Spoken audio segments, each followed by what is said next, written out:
La presentación del nuevo motor debía ser el gran triunfo de Manuel, pero se convierte en una pesadilla cuando Ciro aparece con un documento firmado por Julieta y asegura que, como marido suyo, puede decidir quién explotará el invento. Manuel cree haber perdido no solo su obra, sino también a la mujer que ama. Entonces Tomasa irrumpe ante periodistas y militares con un papel capaz de destruirlo todo: el certificado de defunción de Ciro, fechado 18 años atrás. ¿Quién es realmente el hombre que vive bajo ese nombre? ¿Por qué Julieta ha fingido ponerse de su lado? Y, sobre todo, ¿qué relación tiene este secreto con una vieja deuda de Petra, un registro de identidades robadas y la desaparición de Tomasa horas antes de la presentación? Y antes de seguir, si te apasionan las historias de Asterisco, la promesa Asterisco, sus secretos, traiciones y giros inesperados, suscríbete al canal y activa las notificaciones para no perderte los próximos capítulos y teorías. Y cuéntame en los comentarios, ¿crees que Tomasa conseguirá demostrar quién es realmente Ciro, o todavía queda una traición mucho más peligrosa por descubrir? Ahora sí, continuemos, porque lo que está a punto de salir a la luz puede cambiarlo todo en la promesa. Decenas de periodistas llenan la promesa. También han acudido representantes del ejército, empresarios y hombres que hasta hace unos días ni siquiera sabían que Manuel estaba a punto de presentar un nuevo motor. Todos quieren ver el invento. Todos esperan una demostración histórica.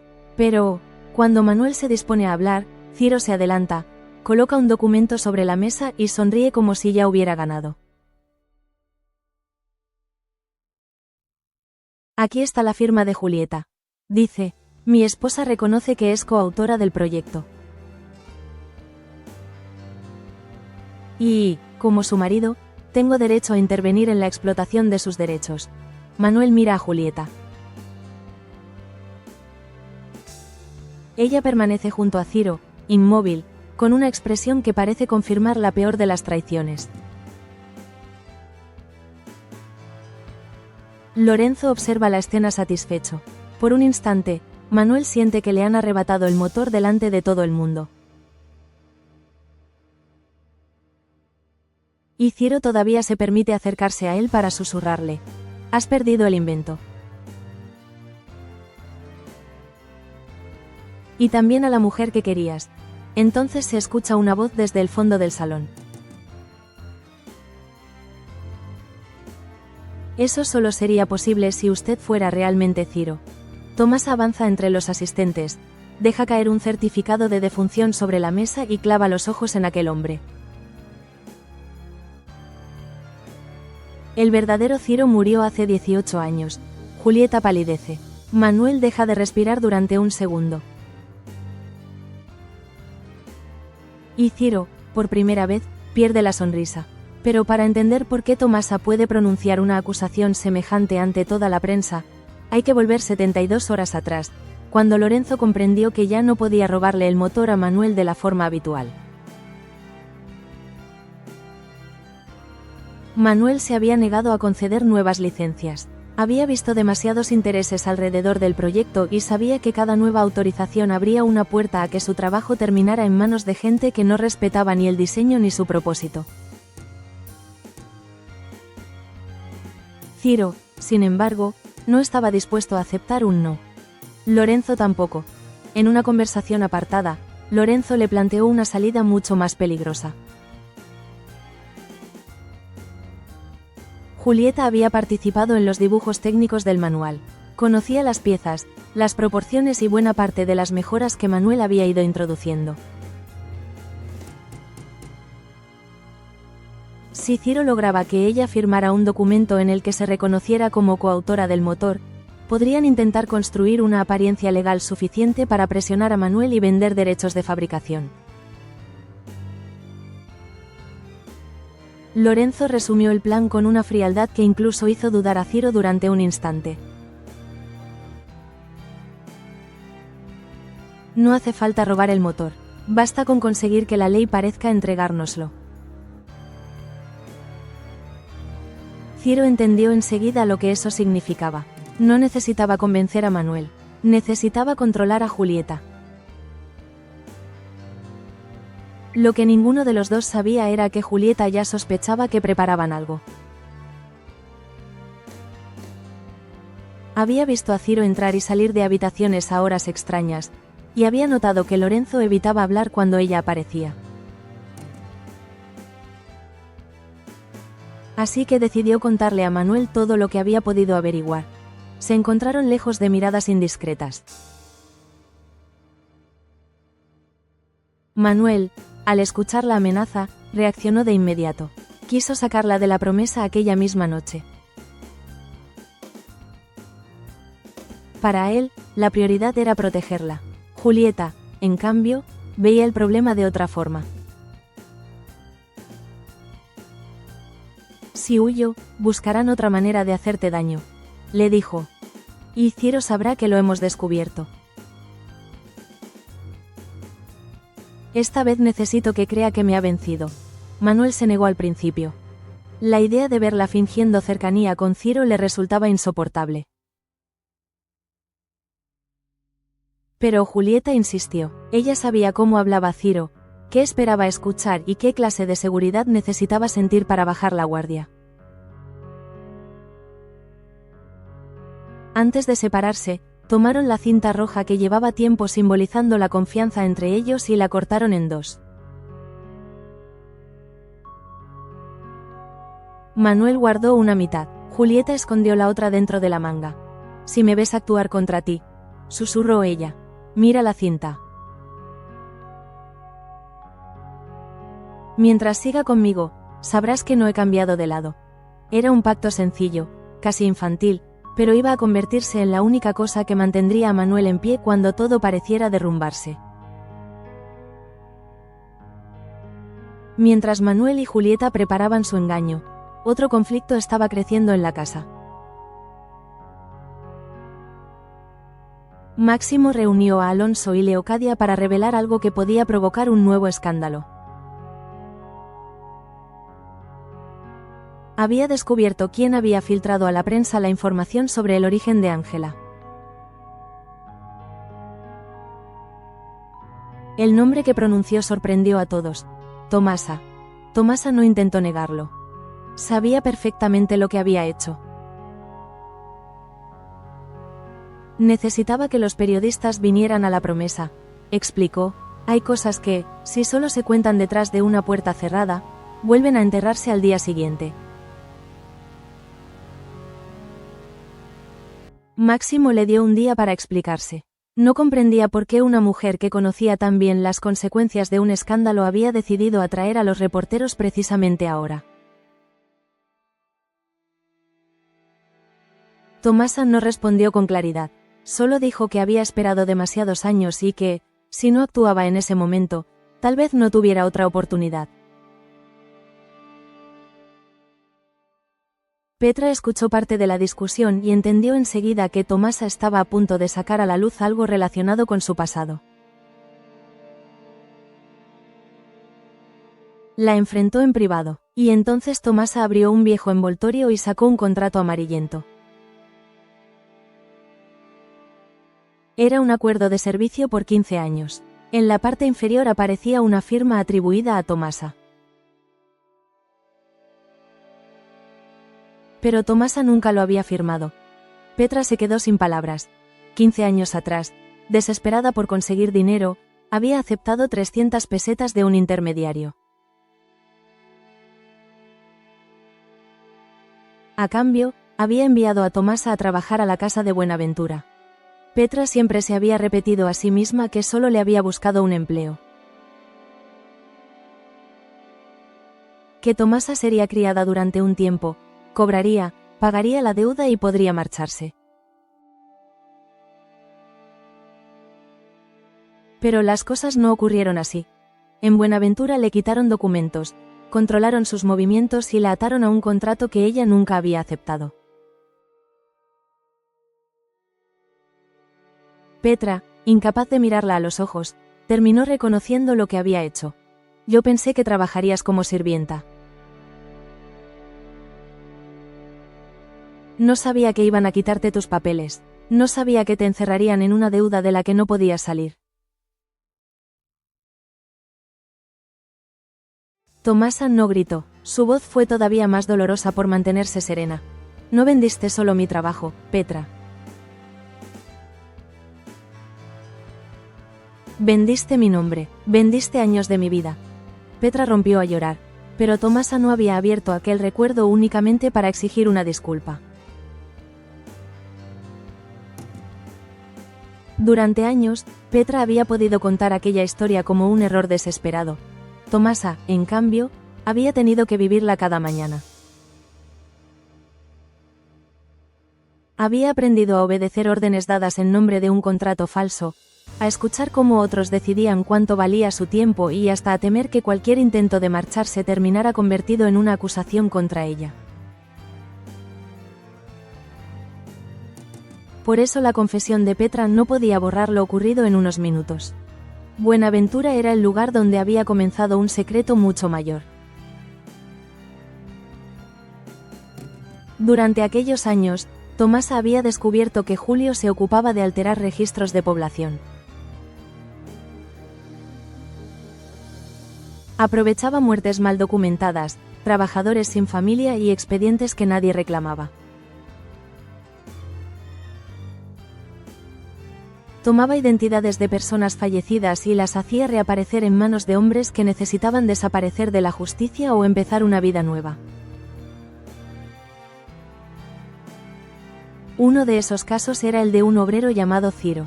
Había muerto 18 años antes en un accidente. Su nombre debía haber quedado enterrado con él.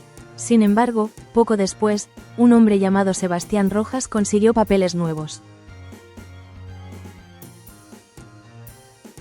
A partir de entonces, Sebastián dejó de existir en los registros y apareció un nuevo Ciro.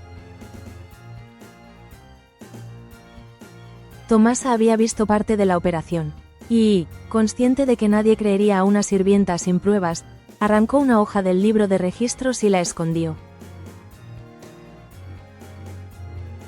Durante años guardó aquel fragmento sin saber cuándo podría utilizarlo. Ahora, el hombre que había comprado la identidad de un muerto estaba en la promesa, casado con Julieta y tratando de aprovechar esa supuesta condición de marido para quedarse con el trabajo de Manuel. La dimensión del peligro empezaba a ser evidente, pero Julio también sabía que Tomasa conservaba algo. Por eso comenzó a mover piezas dentro del servicio. Simona y Candela sufrieron una presión cada vez más cruel. Julio las corregía por cualquier cosa, las humillaba y las amenazaba con despedirlas. No se trataba solo de mal carácter. Quería vaciar la cocina de personas capaces de observarlo. Una noche, Teresa lo sorprendió junto al viejo fogón. Julio estaba retirando ladrillos uno a uno, buscando algo bajo la estructura. Teresa le preguntó qué hacía. Él se incorporó despacio, se limpió el polvo de las manos y la miró de una forma que no dejaba lugar a dudas.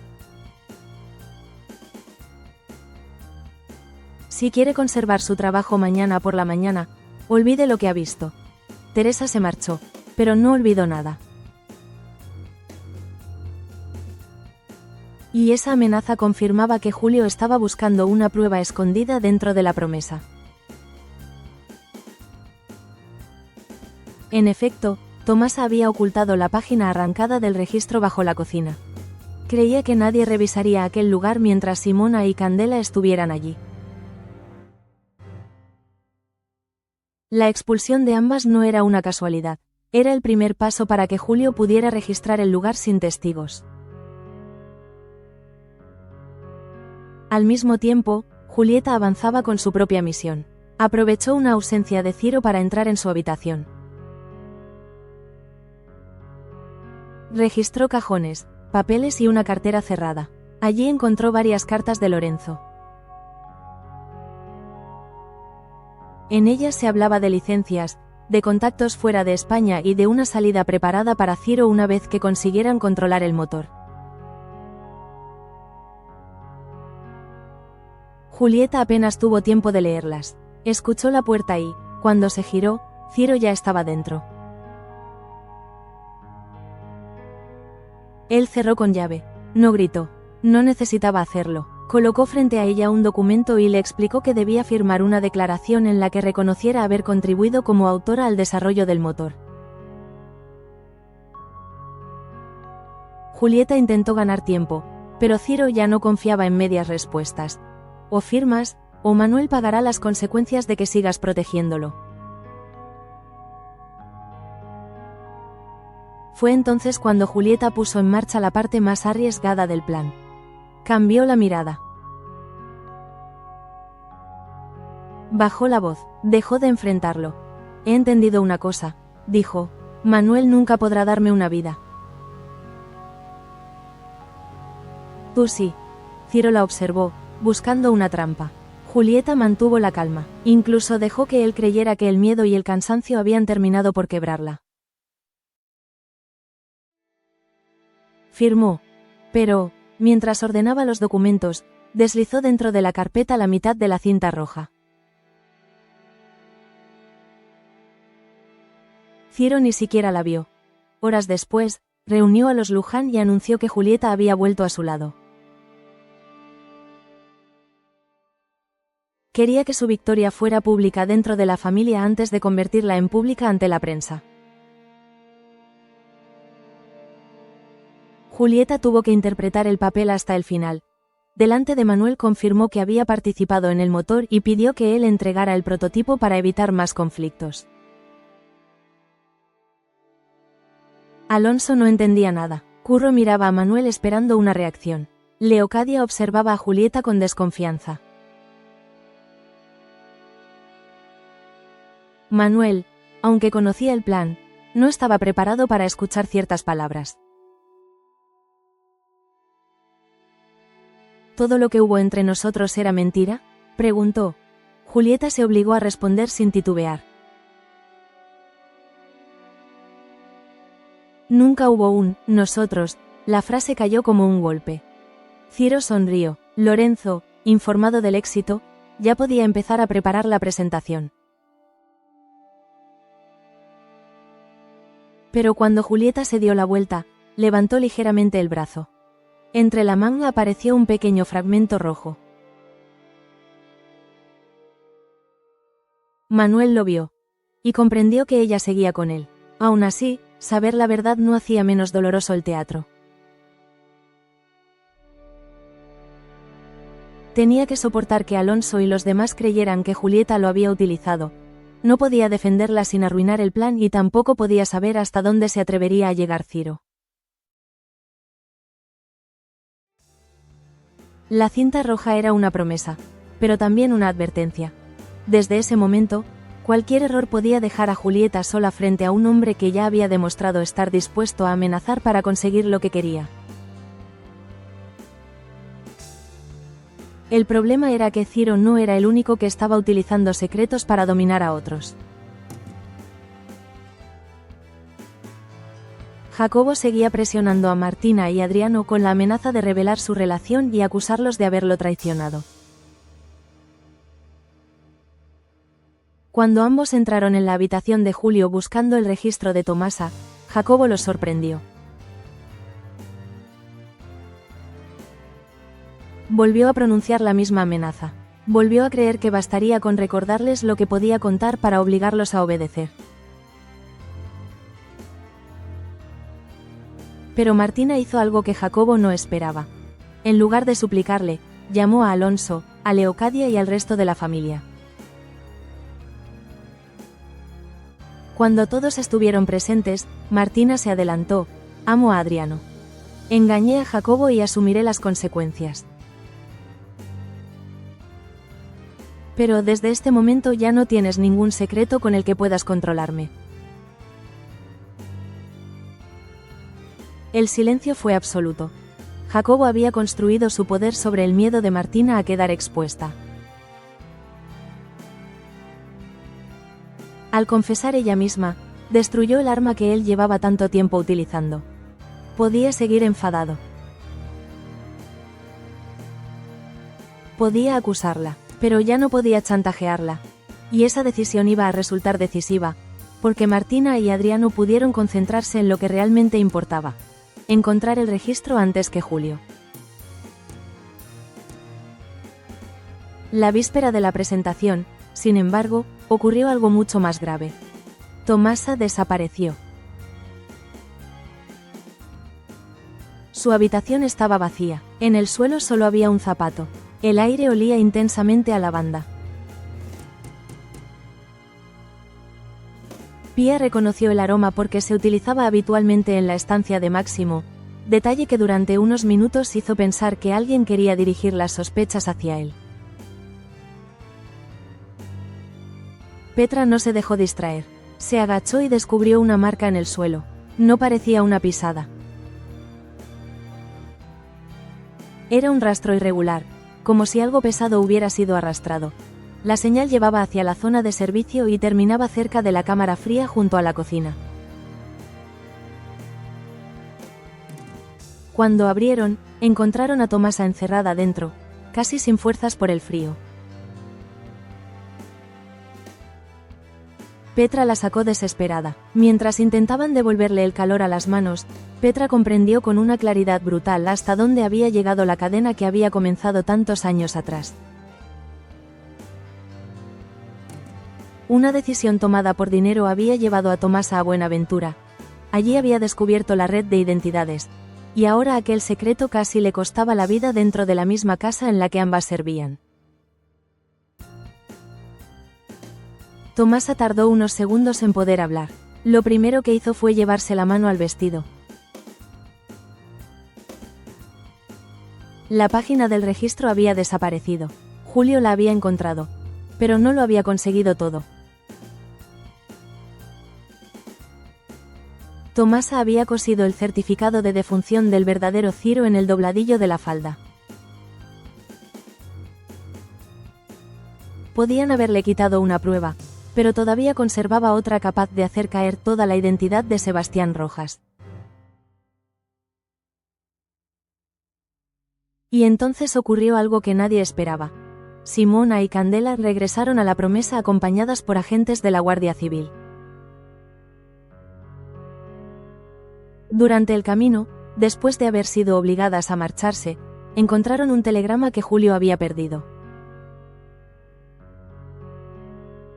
El mensaje era breve y devastador. Estaba dirigido a Ciro y ordenaba recuperar el libro antes de la presentación. La última frase no dejaba lugar a interpretaciones. No permitas que Tomasa hable. Ciro ya no podía presentarse simplemente como un marido ambicioso. Existía una conexión directa entre él, Julio y la desaparición de Tomasa. Aún así, faltaba la pieza más importante: la hoja arrancada del registro. Adriano la encontró poco después dentro de una maleta que Julio tenía preparada para abandonar el palacio. Allí estaban también sellos, papeles en blanco y documentos cuyo origen resultaba imposible de explicar de forma inocente. Con el certificado, el telegrama y la página recuperada, por fin tenían un conjunto de pruebas. Pero no podían detener todavía la presentación. Ciro ya había convocado a la prensa y Lorenzo estaba decidido a utilizar el acto para convertir su versión de los hechos en una verdad pública. Llegó la mañana. Manuel apareció ante los periodistas con una tensión que apenas podía ocultar. Julieta tuvo que colocarse junto a Ciro. A pocos metros, Lorenzo disfrutaba de cada segundo. Si el documento firmado por Julieta se aceptaba sin discusión, obligarían a Manuel a entregar los planos y abrirían la puerta a nuevas licencias. Ciro mostró primero la declaración de autoría. Después enseñó el registro de matrimonio. Mi esposa ha reconocido su participación, dijo. Nadie puede ignorar sus derechos. Todas las miradas se dirigieron a Julieta. Ella confirmó que la firma era suya. Manuel sintió cómo el murmullo de los periodistas crecía. Era exactamente el momento que habían temido. Ciro se acercó lo suficiente para disfrutar de su aparente derrota. «Has perdido el motor», murmuró, «y la has perdido a ella». Julieta entonces dio un paso al frente. «Antes de entregarle nada a mi marido», dijo, pronunciando aquella palabra con una calma extraña, «deberían pedirle que demuestre quién es realmente». Ciro se quedó quieto. Las puertas se abrieron. Tomasa entró acompañada por Petra, Simona, Candela y varios agentes. Los periodistas se giraron de inmediato. En cuestión de segundos, el acto dejó de ser una presentación tecnológica y se convirtió en una acusación pública. Tomasa colocó el certificado de defunción sobre la mesa. Los reporteros se inclinaron hacia adelante y varias preguntas comenzaron a cruzarse a la vez. Alonso pidió silencio. Leocadia miró a Lorenzo, que ya no parecía tan seguro. Julieta no apartaba los ojos de Ciro. Hasta ese instante había fingido estar sometida a él. Ahora era él quien parecía buscar una salida. Después Adriano añadió la página del registro. El hombre llamado Ciro murió hace 18 años, declaró Tomasa. El que está aquí se llama Sebastián Rojas. Ciro trató de interrumpirla, pero Tomasa continuó. Explicó cómo, en Buenaventura, Julio alteraba documentos y vendía identidades de personas fallecidas. Explicó que Sebastián había comprado los papeles del obrero muerto y había vivido desde entonces bajo un nombre que no le pertenecía. Julieta miró el certificado, luego miró al hombre con el que había creído estar casada. De repente, muchas cosas encajaban. Las zonas oscuras de su pasado. Las respuestas incompletas. Su obsesión por controlar papeles y contratos. Su miedo a cualquier investigación seria. Tomasa fue más lejos. Si la identidad de Ciro era falsa, también debía revisarse la validez de los documentos que había firmado con ese nombre, incluidos los papeles con los que pretendía controlar los derechos de Julieta y presionar a Manuel. Julieta no esperó a escuchar nada más. Durante semanas había soportado que Ciro utilizara la palabra esposa, como si fuera una llave capaz de abrir cualquier puerta. Había visto cómo convertía ese vínculo en una herramienta de presión, cómo pretendía hablar en su nombre y cómo intentaba hacer de su matrimonio una pieza más del plan contra Manuel. Ahora aquella palabra se derrumbaba junto con la identidad que la sostenía. Se quitó lentamente el anillo y lo dejó caer sobre el certificado.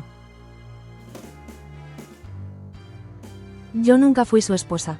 La frase, pronunciada delante de todos, terminó de romper la imagen de Ciro. Él reaccionó con desesperación. Intentó agarrar los documentos, pero Manuel y Curro se interpusieron. La Guardia Civil avanzó. Lorenzo, viendo que el plan se desmoronaba, trató de distanciarse. No sé nada de identidades falsas, dijo. Mis conversaciones con él eran estrictamente comerciales. Pero esa salida tampoco funcionó. Martina apareció con la maleta recuperada de la habitación de Julio. Dentro estaban varios sellos falsos y, sobre todo, cartas que conectaban a Lorenzo con Ciro. En ellas se hablaba de la salida de España, de los permisos, del reparto de beneficios y de lo que debía ocurrir una vez que Manuel perdiera el control del motor. Lorenzo comprendió demasiado tarde que sus propias palabras se habían convertido en pruebas contra él. Fue en medio de aquel caos cuando Petra hizo algo que nadie había previsto. Se adelantó hacia Tomasa y cayó de rodillas delante de ella. No lo hizo en privado. No buscó proteger su reputación. Lo hizo ante la familia, los agentes y los periodistas. Yo acepté las 300 pesetas, confesó. Yo firmé por Tomasa. Si alguien tiene que responder por aquello, empiecen por mí.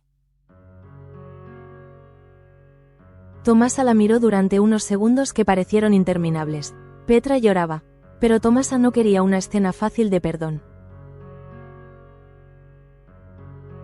Había pasado demasiados años viviendo con las consecuencias de aquella decisión. Finalmente le tendió la mano y la ayudó a levantarse. No voy a perdonarte porque te arrodilles, le dijo. Te perdonaré cuando seas capaz de vivir de otra manera. Petra asintió. No hubo abrazo, no hubo reconciliación instantánea, pero sí algo que tal vez era más importante. Por primera vez, Petra había dicho la verdad sin intentar convertirla en una excusa. Ciro y Lorenzo fueron conducidos fuera. A su alrededor, los periodistas ya no preguntaban por la potencia del motor ni por sus posibilidades de fabricación. Todos querían saber quién era Sebastián Rojas, cuántas identidades habían sido alteradas y cuánto tiempo llevaba funcionando aquella red.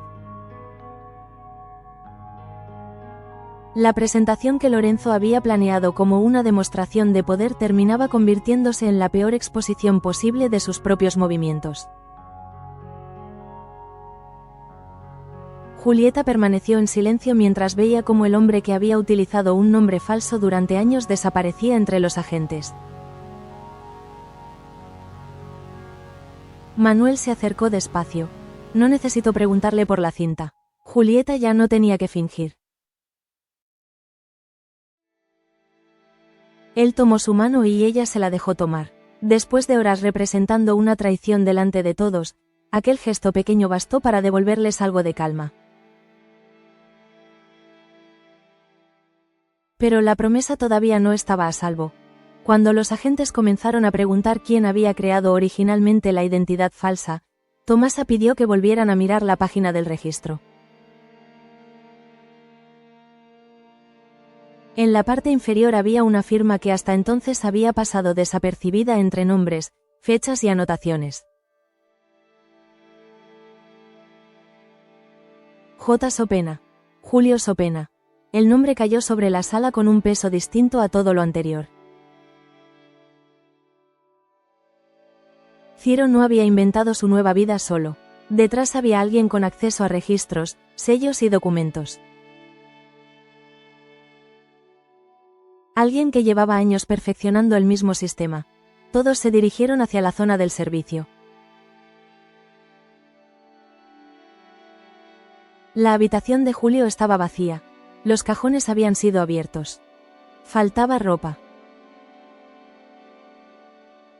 No quedaban documentos importantes. Teresa recordó la amenaza junto al fogón. Simona y Candela comprendieron por fin que habían sido apartadas para dejarle vía libre. Pía avisó a los agentes, pero desde el exterior llegó la noticia que nadie quería escuchar. Un carruaje acababa de abandonar la promesa. Julio ya estaba huyendo. Y mientras en el palacio todos creían haber recuperado el control del motor, en aquel carruaje Julio abrió una maleta. Dentro había sellos falsos, documentos limpios preparados para recibir nuevas identidades y algo mucho más peligroso. El único juego completo de los planos originales del motor de Manuel. Julio pasó los dedos por el papel con absoluta tranquilidad. No parecía un hombre que acabara de perder a dos cómplices. Parecía alguien que ya estaba pensando en el siguiente movimiento. Ciro solo era un nombre, murmuró. Cuando un nombre muere, siempre se puede crear otro. la promesa había descubierto que Sebastián Rojas vivía detrás de la identidad de un muerto. Julieta había recuperado su libertad. Manuel había evitado que Ciro y Lorenzo se apropiaran públicamente de su obra. Tomasa había sacado a la luz el crimen que llevaba años guardando y Petra, por fin, había aceptado su responsabilidad. Pero la victoria estaba incompleta, porque el hombre que conocía el mecanismo para fabricar vidas falsas seguía libre. Y ahora llevaba consigo los planos capaces de convertir el invento de Manuel en el próximo objetivo de una red mucho más grande de lo que todos habían imaginado.